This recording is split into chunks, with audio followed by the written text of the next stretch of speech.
What's going on, everybody? It's your man, Dougie Fresh. Hey, next couple weeks, Cheyenne's traveling. I'm traveling. We're dealing with poor connectivity issues and everywhere we're going, but bear with us. The sound quality will be right back once we get back into the studio and bringing you that Birdies Not BS. So we apologize for the BS connections, and let's get to it.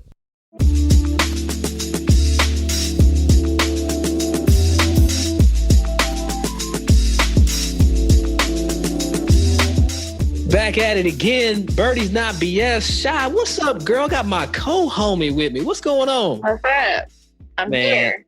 I played golf over the weekend. I'm so hyped. I actually got to get out and hit it and get it, and the ball was rolling. The question is, did you play golf well? Yes. Okay. I'll say I did well. Okay. I Good. did. I played a little skins game, had the juices back flowing. Man, Make a little bit of money. just a couple of dollars. Enough to buy Coke, as they say. There you go. That's all it. you need. You know what's funny? It don't matter to me if we put out $100 or $5. I just want you.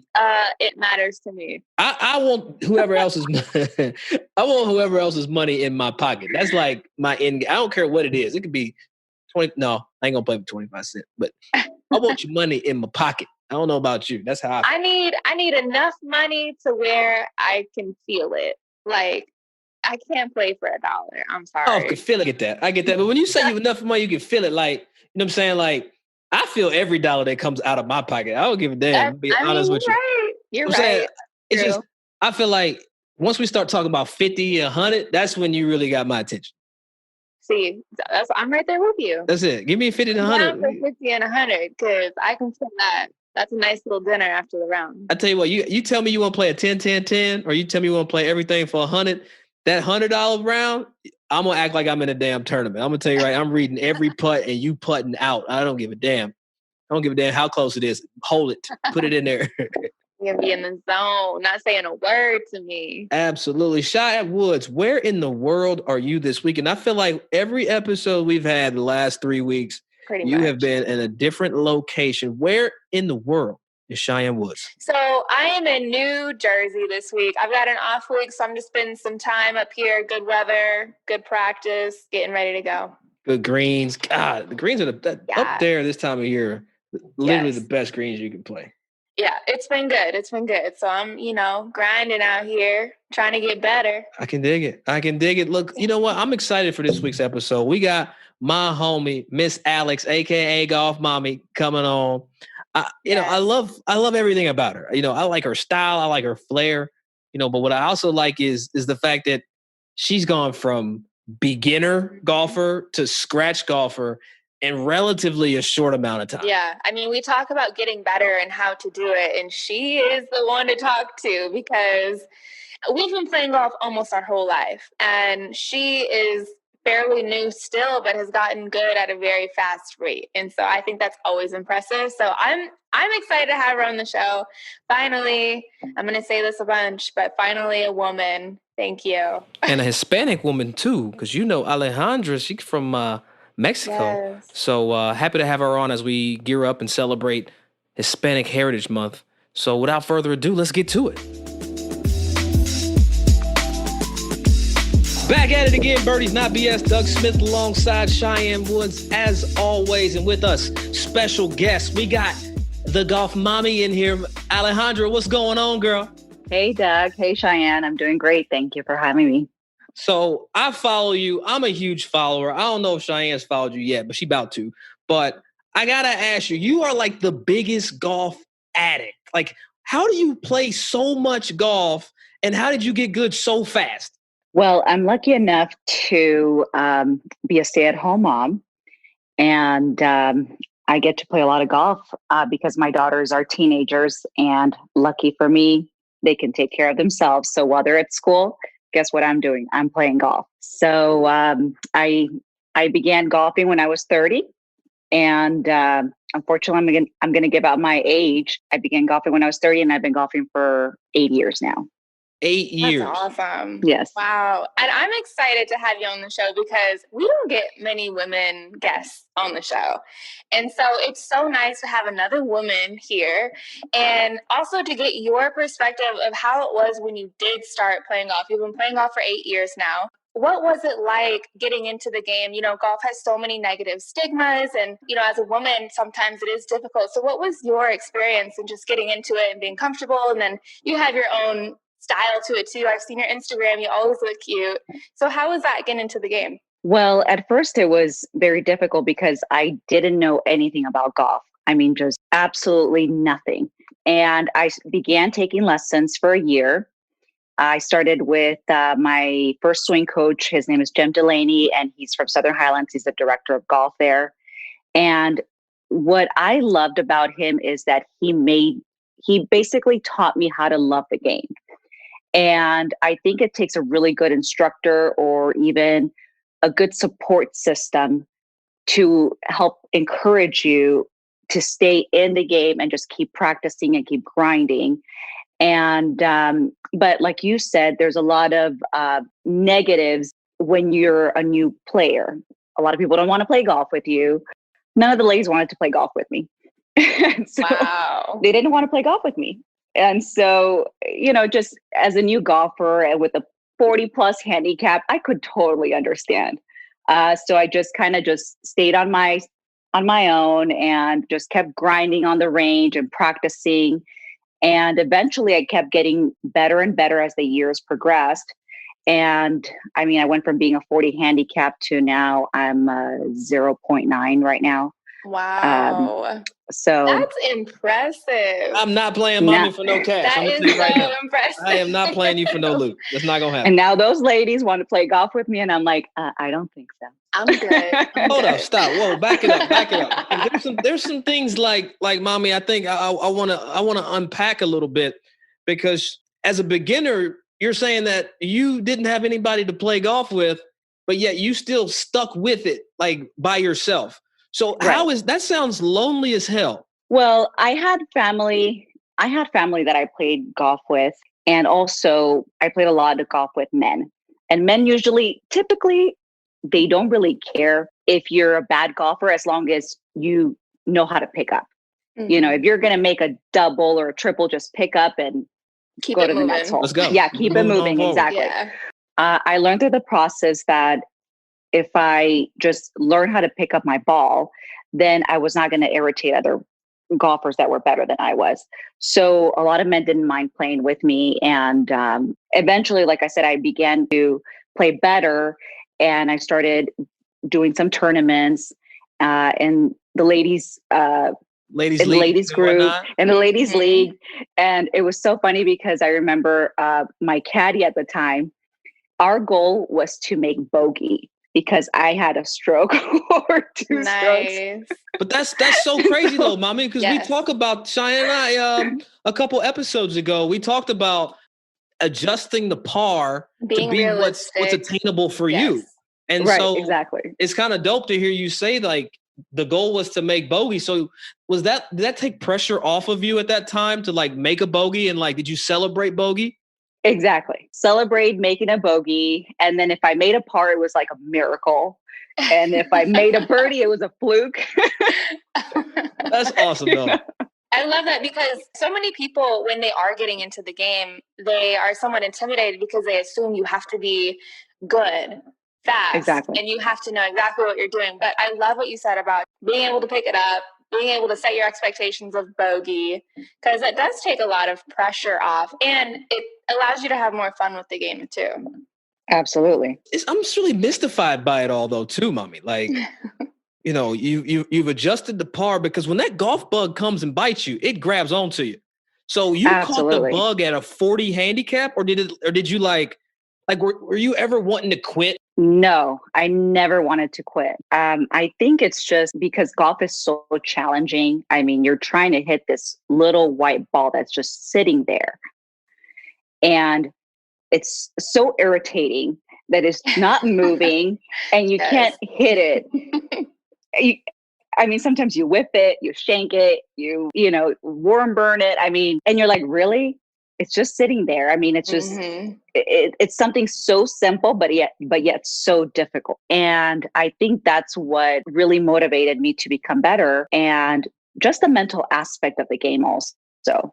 I mean, I know a lot of amateurs just go out there and just kind of hit balls wherever they land. But as I kept getting better, I realized, wait, I have to do some course management. There's a lot of thinking behind golf and where you're going to execute your shot. I just love that aspect of the game. But at a 40 handicap, you weren't thinking like that yet. You were just hell thinking no. like I was having contact, fun. like, so, you know, with what we do, Cheyenne and I, we always want to make sure people understand the real, because right now at this moment in history, there's so many people, black and brown people, white, everybody's coming into golf right now because you can be socially distant, especially if you suck. You can stay really far away from Yeah, you way over on that side of the golf course. So I'm interested to learn just what it took for you to stay within the game, because I think that takeaway is going to resound or resonate with our listeners. Or you're just a glutton for punishment, because either way. I think I'm a little bit of a glutton for punishment, but I love that feeling of competition too. Mm-hmm. And the fact that I could become better. I always think that if men can do something, women can also do it, or sometimes women can do it better. Yes, say it again. So I see things in that perspective as, if somebody can do this, I can also do it. I mean, throughout my life, I've had a lot of struggles, and I think golf just became something where I can just go out and just breathe the fresh air, something that challenged me to become good at it. And I'm still trying to become good at it. It's never ending. I mean, it's always I'm still trying to get good at it. Exactly. I think that's what's so addicting about it too, is that even on your best days, there's something that maybe you could have done better. Or no matter how long you're playing, there's always something that you need to work on, or your driver is slicing. You know, there's always those little details, which is, you know, why I love it, but also why we hate it. Because it's always something, and it can't just ever be perfect. Right. I'm curious, because we get these questions a lot from beginner golfers. How much time, as you were getting better and learning the game, how much time were you on the range, on the golf course? Did you play 9 holes? Did you go straight to a full 18 golf course? What was your journey of kind of navigating range, practice, playing? The first year I began on the range and I took lessons for a year. I didn't want to be that type of player that went out to the golf course and held up play. I just decided to stay on the range and just hit balls and practice with my swing coach. And I took a lesson once a month. Eventually, as I began to get better, I went out to the golf course, started playing a little bit more. But I really enjoy practicing. That's one thing that I think a lot of amateurs don't really enjoy. They don't want to sit out on the range and grind. I just love just being there. Sometimes I practice for 3 and 4 hours. You have to have like a certain love, not just for the game, but also for practice. Right. To become good. Yeah. And that's at any level too, I think. Right. Yeah, that's everything. That's everything. Golf, life, business, managing your inbox. I don't have to go to the range to practice. I practice at home too. I have like a golf club and an alignment stick in my bedroom. And I love that. I just grab it when I have 20, 30 minutes and I just practice my swing plane or practice anything. So I always say, you don't have to go to the range to hit balls. You don't have to go to the range and be out in the 110 degree weather and be miserable. Or people say, well, I work a lot. And I'm like, you actually don't have to go to the range. Just get in front of a mirror and do mirror work. I mean, there's so many things that you can do with golf at home that you don't have to. You know, it's funny, Shot, talking to Mommy, she sounds like a tour player right here. Don't she? Like, I know. Go to the range and grind. I'm about to do some mirror work. Literally hitting every single topic I feel like that we discuss on the podcast. How to get better at home. Right. Do I need to like be on the range or on the golf course? How do I speed up play? Like, she is our podcast. That's it. But Mommy, were you prepared for the learning curve, like mentally? Like when you started this game, were you aware, or did your coach let you know, like, hey, this is a process? Because I mean, you're like the definition of the process, right? Like You started at 40 handicap, you didn't play golf. I mean, you didn't play on the course, you stayed on the range. How did your coach or whomever prepare you for like the curves and the bumps and because early on, I'm sure you got knocked down, knocked out, like, because this game will beat you up. Oh, absolutely. And a lot of people will beat you up too. I mean, they're really, golfers are really hard on you. I mean, if you do something wrong, if you don't have the right etiquette, and then just that entire learning curve of learning how to dress properly for golf, how to have the right etiquette on the golf course, the rules, just everything. I mean, it's all a learning process. And I mean, my swing coach did a great job of just mentally preparing me for a lot of things like that and just helping me with advice. And I remember that I didn't even know how to write down my scores. What was par, what was birdie. I had to learn the hard way, even when I played in tournaments, and the ladies are the hardest on you. I mean, they are so hard on you, and you step on their line, and you're stepping on my line. Oh yeah, that's death. I mean, Shia, you getting tickled over there? Look. No, because I get it. I've heard these stories when I play in pro-ams or I'm at a club, and you always hear the stories of the members and like the complaining and the nitpicking. Right. It's not always the most welcoming environment. And so for you, it's one thing to learn the golf swing, but it's another thing to get comfortable in that environment. How was it for you with that process, not only dealing with other golfers, but like you said, the etiquette or even the country dress code. Yeah, the country club. The whole stigma around that. Dress code was tough because I actually love that golf is a classy sport, and I personally would like to keep it that way. I do love dressing sexy, but I think there's a time for everything. I do like to show a little leg. Mommy, look though, along those lines, and I got to ask the question, Sha, I'll go ahead and jump in. It seems like you've taken women's fashion to a place in golf it hadn't been, and this is me stalking your Instagram account, because I feel like there's two types of golfers, right? There's Cheyenne back in the 90s, right? Who wore boys' clothes. Sorry, Cheyenne, to call you out. Yes, there was no such thing as women's golf clothes. I didn't have a choice. And then you have, the IG girl with everything out and everything showing. So my question is, when you started golf, I'm sure you had some like clothing shock, like I got to wear this BS. Like, how have you been able to, I guess, bring your personality and own style into your fashion? Right. It was difficult in the beginning because you don't know where to shop for golf clothes. And so you're going to these clubs where they sell these clothes that are extremely large and they don't fit properly. Eventually, over time, as I got to know about the golf brands, I was able to kind of create my own style, find some brands that I liked that fit my body. And, I don't think you have to wear golf clothes to play golf. I mean, you can go out to H&M and find a cute little skirt, and a cute little top and pair it together. So it doesn't necessarily have to be golf clothes. I'm most comfortable with wearing skirts. I like shorts too, but they don't make them proper. The crotch is a little too tight. Yes, tell me about it. See, I'm glad I'm not the only one, because I've been playing golf forever, and I've been playing professional golf for like the last 8 years, and I think I've worn a skirt probably 99% of the time. Because I cannot find a pair of golf shorts that are comfortable, they fit, they don't ride up, they don't have that awkward crotch.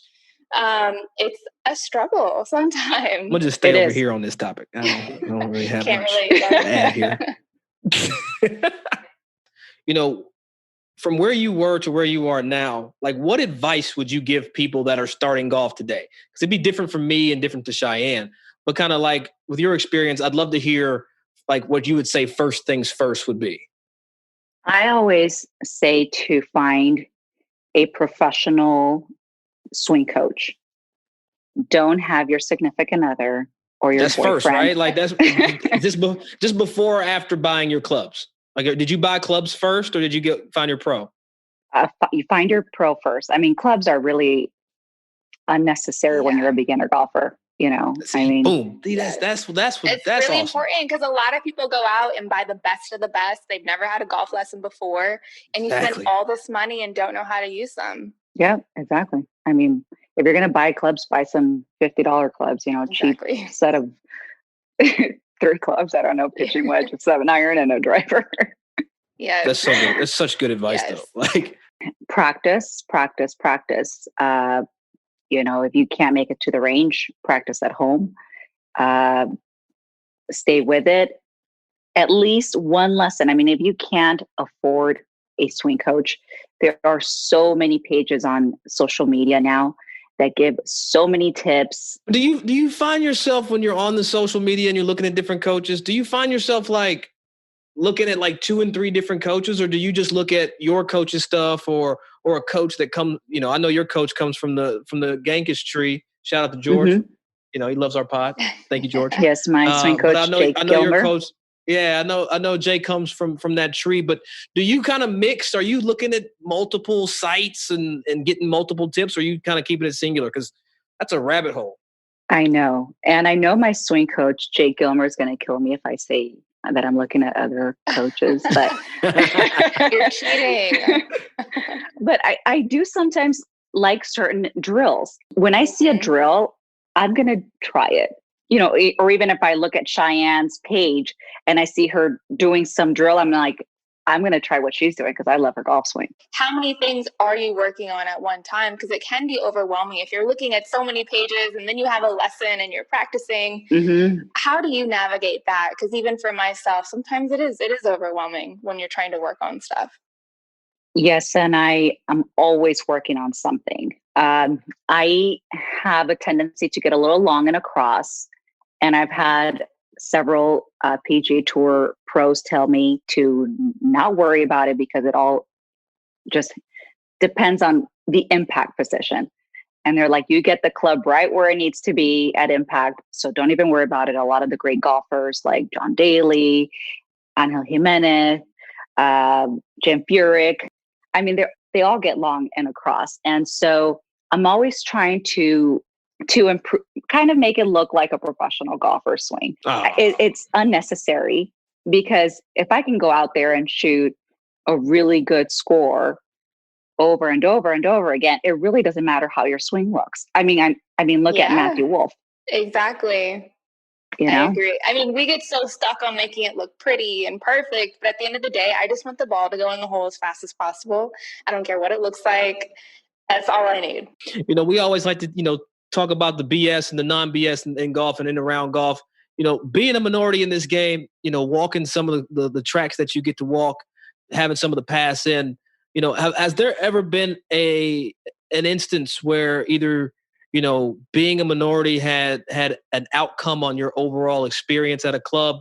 Long story short, you have been discriminated against at these rich ass places. That's what I'm trying to say. Absolutely. Get to the point, Zach. Absolutely, I have. And I hate to say it now and mention this country club, but I'm going to do it. So I was in Newport Country Club a couple of years ago. And she's calling out names, Shad. It's about to get good. Yeah. Payback is you know what. That's how it is. Right. And I had my club, Sherwood, called down there. And I was in the area vacationing, and I had the Ladies Club Championship at Sherwood coming up. And I had Sherwood call Newport Country Club, and they asked if I could use her range. And they said, absolutely, she can come whenever she wants. And I went there the first day. They said, of course, go ahead, go and use the range. And I had played a couple of times there and I have a few friends that are members there. The next week I went again to practice and I was on the range and the head pro comes out and he says, you can't use this range. And so I very politely told him that that Sherwood had called and cleared it. And I said, I'm so-and-so, and I'm a member here and here and here. And I played here and and he says, well, you still can't use the range. and there was nobody on the range. And I was dressed appropriately because I've played golf there, and they have a really strict dress code. And he says, well, you still can't use the range. And I'm like, okay. And so he's like, can I grab your golf bag? And I says, don't touch it. Damn. And typically once someone is rude and you can't really talk any sense into them, my Latina side comes out. Gave Newport Beach Country Club a shout out on my Instagram and blasted them and told them I didn't appreciate it. And then they called my club back and they says, oh, have her come back and we're apologize. No, we ain't going back. I said, I ain't going back. Okay. Never. And so, wow. That's so I mean, but it happens, I mean, you're walking around in these clubs and everybody is Caucasian and you're brown and they look at you like, wait, where did she come from? What are you doing here? Yeah.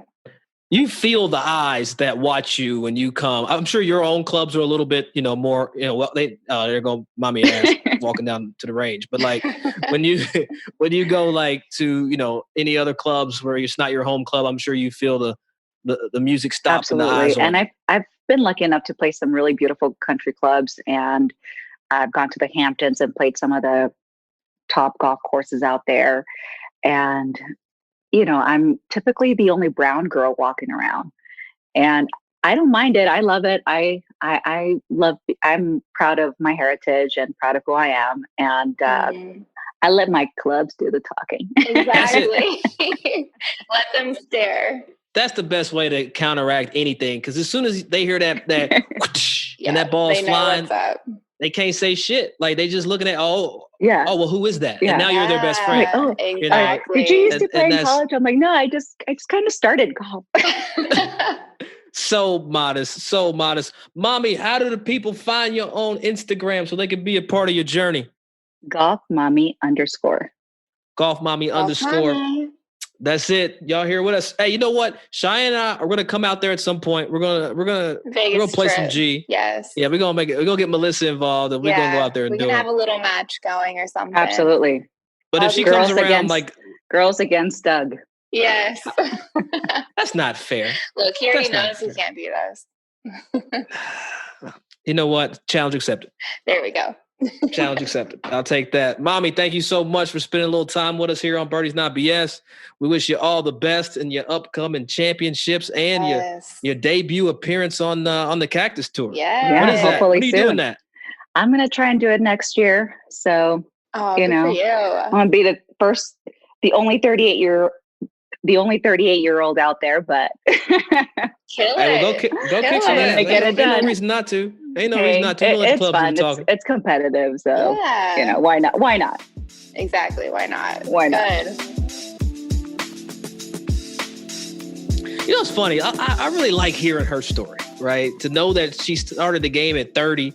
She's only 31 now, and is in 1 year. I'm kidding, but you listen to the episode. But in her time in golf, I mean, she's gone from 40 handicap to like wanting to play in tour events. Yeah, that's awesome. You don't hear that very often. And a lot of times you hear people talking about how they got started too late or they wish they got started earlier. But she hasn't said one excuse of, starting too late or whatever. She loves it. She fell in love with it. She's committed her time and she's improved. She's gotten better. She's really the definition of digging it out of the dirt. Yes. I mean, think about it. Think about this. She took a whole year, regardless of what year. Doesn't matter. She took a whole year of golf and just hit balls. Like, didn't go to the course. She just hit golf balls. Yes. Like that's digging it out of the dirt. Yeah, starting from scratch. Like, imagine if you committed yourself to doing one thing for a year, like limiting yourself, focusing on one thing for a whole year. I might be fluent in Spanish if I did that.